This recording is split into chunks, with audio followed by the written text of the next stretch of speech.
What were the key points AJW made? One big one was Avallone seemingly flip-flopping on whether Kenneth Walker, Taylor's boyfriend who fired the shot, was involved in drug dealing. AJW asserts evidence was found on Walker's phone. Okay. And AJW maintains that both of Taylor's boyfriends were connected to the drug trade, which is central to the justification for the police presence that night. What about the police announcing themselves? That's always a huge point. Right. Avallone apparently cited 11 witnesses who didn't hear the police announce. But AJW counters, saying those 11 weren't actually in a position to hear. As opposed to the one witness who was on the staircase, aware the police were there, and did report hearing them announce. AJW uses an analogy like a tree falling. People nearby hear it clearly. People far away might hear nothing or just a rumble. Proximity matters. Makes sense. And the affidavit, the claim the officer lied. Yeah, Avallone apparently focused on the officer saying they confirmed suspicious mail was going to Taylor's address.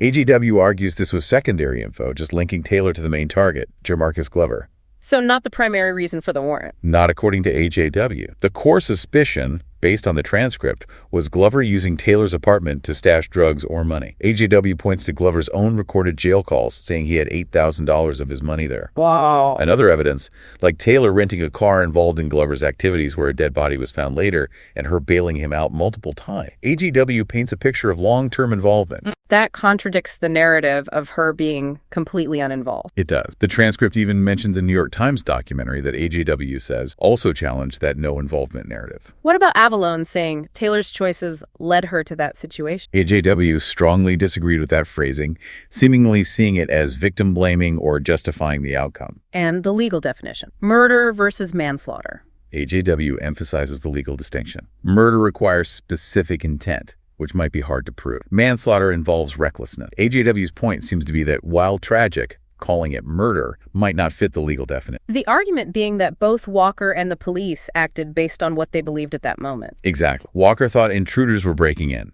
Police faced gunfire after entering. AJW argues both sides' actions could be seen as reasonable given their limited information, which is why neither Walker nor most officers face charge. It's legally complex. What about the police report errors? No forced entry, no injuries?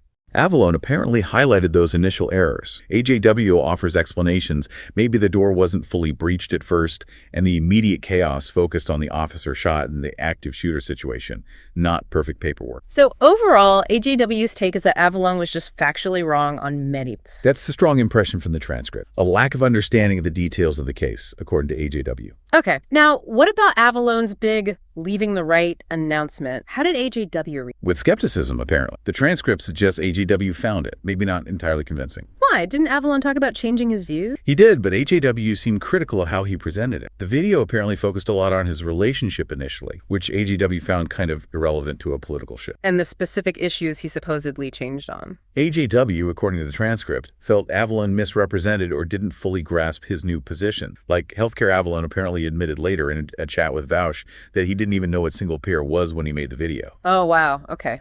What else? On same-sex marriage, he supposedly said he preferred no government involvement but, acknowledged existing rights. On trans issues, said they're scientifically valid but didn't really elaborate on policy. Kind of vague. Seemed that way to AJW.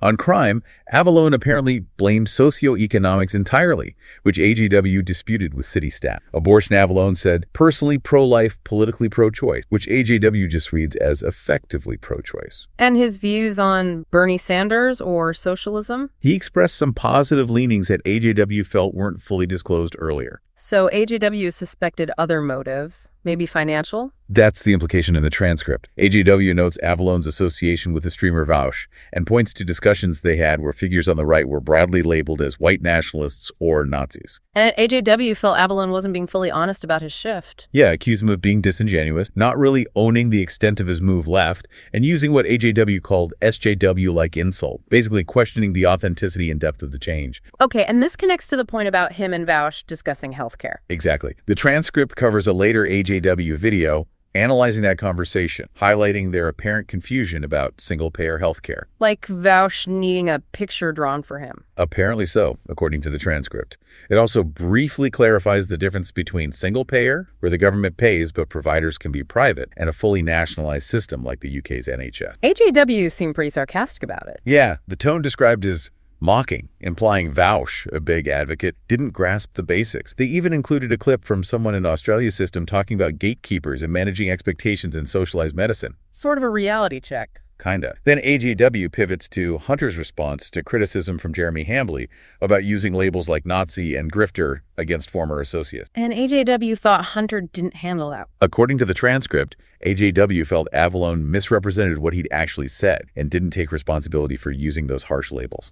There was something about Lauren Chen, too. Yeah, Avallone apparently speculated on whether she's a neo-Nazi or fascist. AJW defended her, pointing out she's Eurasian, implying the labels are absurd. And Lauren Southern. Avallone tweeted something about authoritarianism in relation to her, which AJW found kind of irrelevant and hypocritical given Avallone's own labeling of others. Like calling Sargon of Akkad a white nationalist. Right, on Vaush's stream. AJW found that particularly hypocritical given Avallone used to associate with similar figures. It all paints a picture, from AJW's perspective, of inconsistency and maybe opportunism. Got it. Okay, there was also a debate mentioned between Avallone and John Doyle. Yes, on traditional gender roles. Should Western society return to them?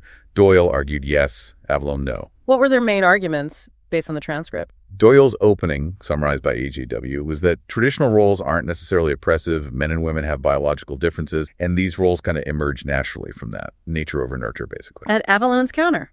That gender roles are social constructs. They limit people, and we should dismantle them. More nurture over nature. How did the actual debate go? The transcript notes Avallone used some debate tactics, trying to control the flow during the cross-examination part. Any specific points of clash? Yeah, one was about kids drawing scientists as men. Doyle said that just reflects reality. More men are currently in STEM field. Avallone argued it's social conditioning causing that reality. So, cause and effect being debated. Pretty much.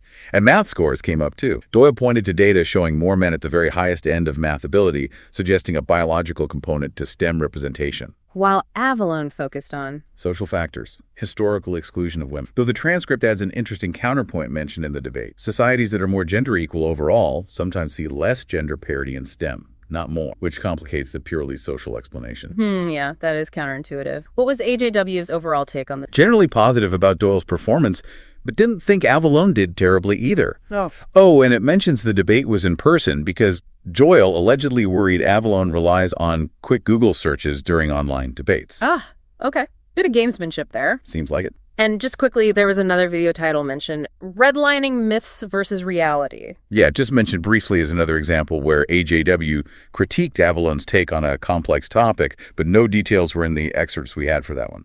Okay, finally, let's touch on Avallone's YouTube channel getting deleted temporarily. Right, that was a big deal at the time. It happened suddenly, apparently, with no prior strikes or warnings from YouTube. Any idea why? Was there speculation? The transcript mentions speculation linking it to Democratic hearings about online white nationalism and potential pressure on YouTube to be more aggressive with censorship. But AJW didn't think Avallone's content fit that description. No, AJW's view, as stated in the transcript, was that Avallone's stuff was mostly mainstream conservative, maybe with some edgy comedy, but not typically hateful. And the channel came back? Yes, it was eventually restored. The transcript suggests public backlash likely played a role. But it raised concerns for AJW. Definitely. Concerns about platform censorship, the lack of transparency. AJW even promoted his own backup, non-political channel because of it. It highlights that vulnerability creators feel. Okay, so wrapping this all up, Yeah. We've covered a lot based on these AJW transcripts. Yeah, quite a journey. From censorship debates around Trump to deep dives on BLM and personal responsibility,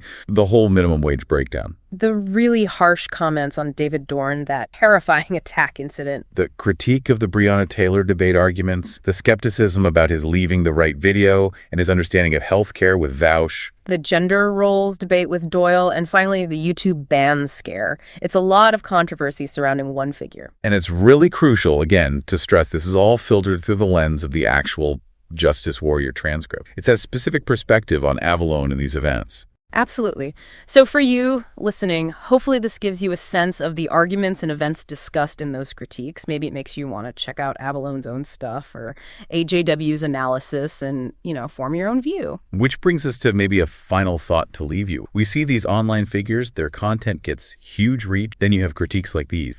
How do you navigate all that? How do you sift through the commentary, the counter commentary, the personal stories to actually get a clear, nuanced picture of what's going on? Yeah. How do we make sense of it all in this digital age? Something to think about.